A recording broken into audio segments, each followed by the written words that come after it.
রাসূলুল্লাহ, জান্নাতি পোশাক কে সর্বপ্রথম পাবে, কে পরবে? নবী বলেন, আয়েশা রে, জান্নাতি পোশাক সর্বপ্রথম আমি রাসূলুল্লাহ পাবো, কিন্তু আমি নবী সর্বপ্রথম পরব না। সর্বপ্রথম ইব্রাহিম খলিলুল্লাহকে জান্নাতি পোশাক পরানো হবে। কেন জানুনি?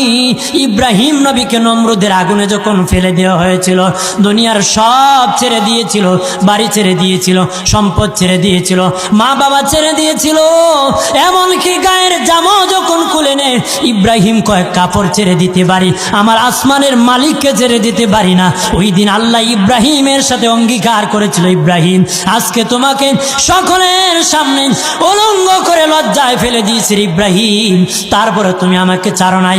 আমি কিয়ামতের দিন সকলের সামনে মুসলমান, বেঈমান, কাফের, নাস্তিক যারা তোমাকে উলঙ্গ করেছিল, তাদের সামনে আমি আল্লাহ আনুষ্ঠানিকভাবে তোমাকে কাপড় পরায়া দিব।